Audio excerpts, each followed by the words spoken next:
Então, nós vamos aprender nessa aula as medidas de centralidade, média, mediana, moda e percentis, e medidas de dispersão, amplitude, desvio padrão, distância interquartílica e coeficiente de variação. Então, qual que é a ideia? As medidas de centralidade, elas são especialmente úteis porque a ideia é que a distribuição daquela variável seja em torno desse valor médio, né? Então, esse valor central, que pode ser médio ou mediano, nós vamos focar aqui, né? Então, ele traz algumas interpretações legais para a gente. Por exemplo, vamos supor que a gente está estudando os salários de uma determinada empresa. Vamos supor que o salário médio deu R$ 500. Ok. Só que, às vezes, Pessoal, pode cortar esse exemplo dos R$ 500. Vamos voltar. Então, vamos estudar, por exemplo, os salários de uma determinada empresa. Então, a gente pode assumir que, vamos supor que o salário médio deu R$ 20.000. Só que, às vezes, o pesquisador não teve tanto cuidado e o salário do presidente, do diretor também está lá. Então, isso puxa completamente a nossa média, né? Então, o que é interessante? É a gente ter, além da média, a mediana, que é mais robusta a outliers, porque a mediana ela corta os dados em 50% certinho, né? Então, nós vamos ver no Excel já como que ela funciona. E sempre interessante a gente ter uma medida de dispersão junto à média, porque se a média, por exemplo, se for nesse caso, né, que tem um outlier, o salário do presidente, o demais é o salário dos demais funcionários da operação, o desvio padrão seria alto. Por quê? O desvio padrão é como as variáveis se distanciam da média, né? Então, a gente pegaria, a média aqui é 20.000, mas o desvio padrão está muito alto. Quer dizer que tem valores que estão muito longe da média aqui nessa variável, né? Então, nós vamos ver alguns conceitos aqui. Então, medidas de centralidade referem-se aos valores típicos de uma variável, isto é, um valor em torno do qual grande proporção dos dados está centralizada. Uma grande proporção dos outros valores está centralizada. Já a medida de dispersão como os dados se espalham ou quão variadas são as observações, né, em torno dessa medida central. E para isso utilizamos as medidas de dispersão. Então, aplicar medidas de centralidade e dispersão é uma forma eficiente de resumir dados e ajudar a revelar informações contidas neles. E assim utilizar o conhecimento para auxílio e tomada de decisão, né? Auxílio à tomada de decisão. Essas medidas nos ajudam a fazer uma sondagem dos dados, ou seja, tomar um primeiro contato com a informação disponível. Então vamos supor, nós acabamos de pegar uma variável que a gente não conhece ela. Como que a gente vai fazer para conhecer a variável? Uma sugestão é que a primeira coisa que a gente pode fazer é uma análise descritiva. Vamos lá para o Excel que vai ficar mais claro. Então aqui na base de dados, vamos estudar aqui o consumo. Qual será?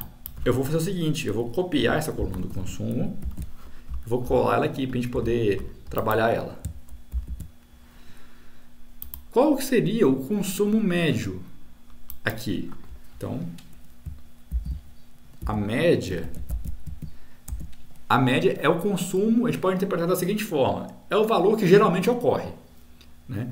Então, a gente poderia fazer o seguinte, a gente soma todos os valores e divide pela quantidade de observações. Então, aqui, só que a gente pode usar aqui a fórmula média. Nós vimos na aula anterior como que calcula a média na tabela dinâmica, né? Mas aqui nós vamos calcular a média para a gente poder interpretar. Nosso foco aqui agora vai ser nas interpretações. Média. E eu seleciono o intervalo de dados aqui. E dou Enter. Então, o consumo médio é 14.853. A gente pode até formatar aqui para ficar mais apresentável.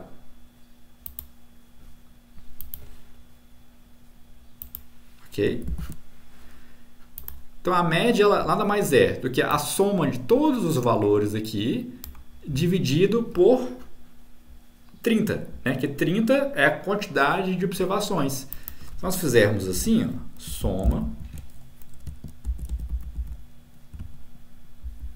eu somo todo o intervalo e vou dividir por 30. Ou posso contar valores.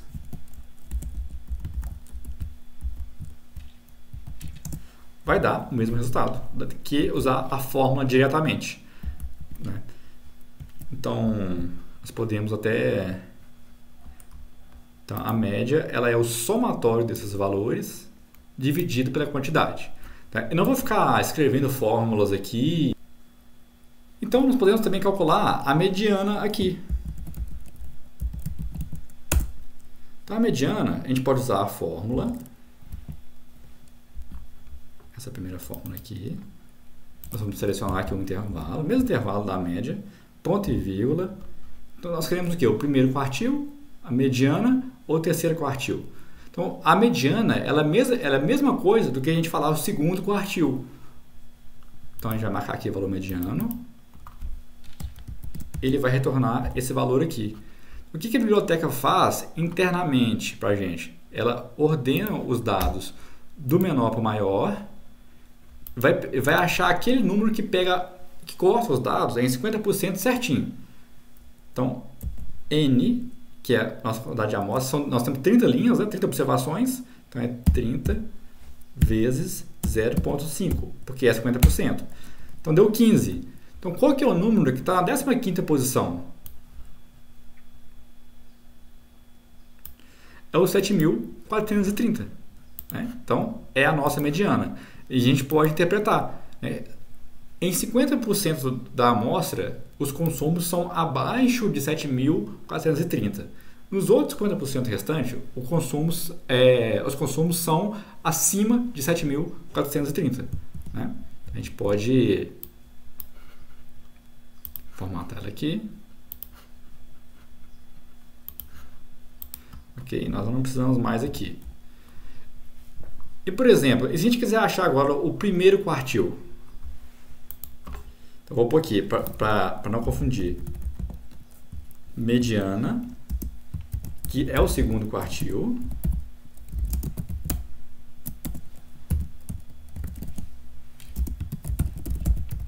e agora nós vamos achar o primeiro quartil.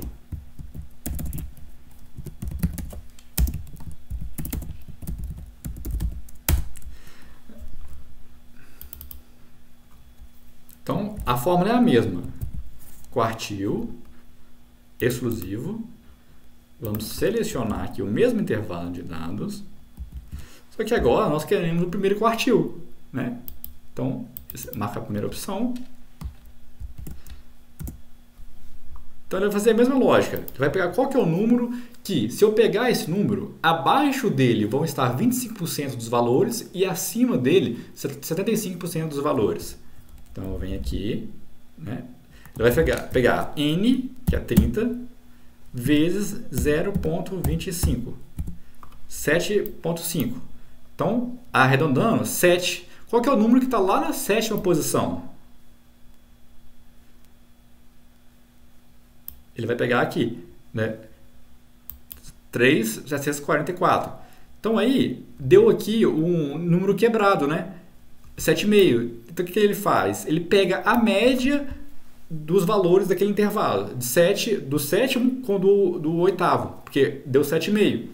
Então, a média vai ser o primeiro quartil. A média desses dois pontos. Ok? Então, como a gente interpreta isso aqui? Vamos formatar aqui. Ou seja, em 25% das vendas, o consumo foi até 3.823,50. E nos 75% restantes, foram acima de 3.823,50. Então, a gente começa a ter algumas interpretações. Então, olha só, então, como a gente não conhecia a nossa variável, como a gente está conhecendo essa nova variável, né, através de algumas estatísticas descritivas. E aí nós podemos também calcular aqui o terceiro quartil. corresponde a 75% dos dados. Então, é a mesma forma. Quartil.x. Vou clicar aqui, selecionar, ponto e vírgula. Porque agora nós queremos o terceiro quartil. Olha lá, 18.666. Nós podemos formatar aqui com a ajuda do pincel. Então, em 75% da amostra, os consumos foram até R$ 18.666. Os 25% restante foi acima desse valor. Ok? Então, nós vimos aqui alguns exemplos de medidas de centralidade, né? Então, agora nós podemos ver também as medidas de dispersão, que é o quanto, né, o quão longe os valores se destoam dos valores centrais. No caso aqui, em torno da média. Então vamos lá. Nós temos aqui, né, as medidas de centralidade. E agora aqui, nós temos aqui, a primeira medida que nós vamos utilizar é o desvio padrão. O desvio padrão é a gente clicar igual e começar a digitar aqui, desvio padrão amostral. O Excel, aqui no help dele, ele já fala, calcula o desvio padrão a partir de uma amostra, né? Então, vamos calcular. O desvio padrão nada mais é do que quanto em média os valores se desviam da média. A gente vai passar aqui, desvio padrão amostral desse intervalo de dados.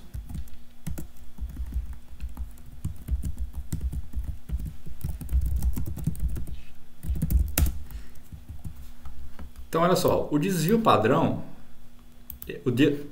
a média dos desvios em torno da média é de 10.909,84. Parece que é muito grande, né? Então, olha só, a gente pega, o consumo médio é 11.916,93. Mas variando até R$10.000 para cima ou para baixo, em média, uma variação média, em torno da média. Então, ou seja, a média, a gente tem que tomar cuidado com ela aqui nesses dados, né? Porque a distribuição deles é muito assimétrica.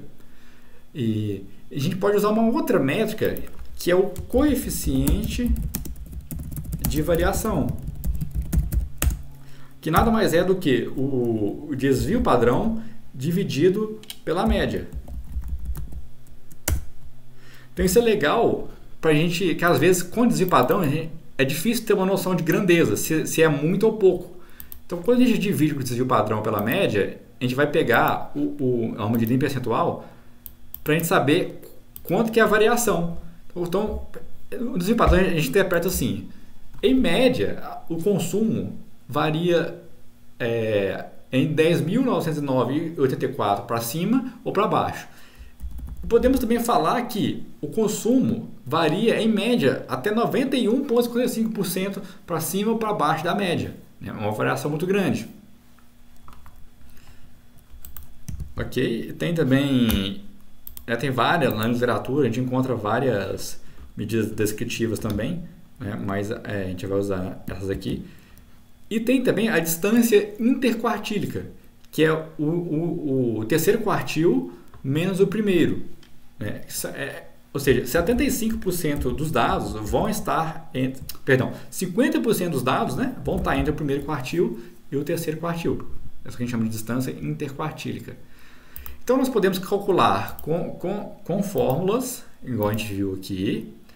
Nós poderíamos calcular na mão, né, também na mão que a gente fala sem usar fórmula, né? Poderia pôr o desvio padrão aqui e sair calculando, usando cálculos auxiliares, né?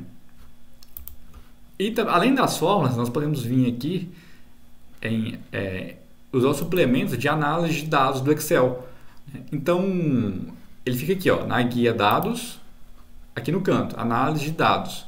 Só que ele não vem habilitado por default. Então, quem não aparecer aqui, a análise de dados, pode vir aqui em arquivo, aqui no canto esquerdo, arquivo, opções, aqui embaixo. E lá em suplementos, gerenciar suplementos de Excel, ferramentas de análise. Marca OK e ele vai aparecer aqui, certo? Então, vamos clicar nele aqui. Ele tem vários recursos de análise estatísticas aqui. Aqui é suplemento de análise de dados. A gente vai vir aqui em estatísticas descritivas. Ele vai abrir esse pop-up aqui.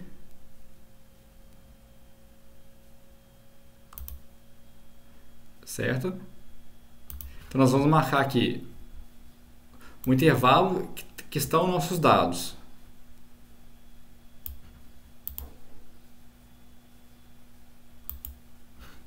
Voltou. Então, a gente vai marcar aqui resumo estatístico.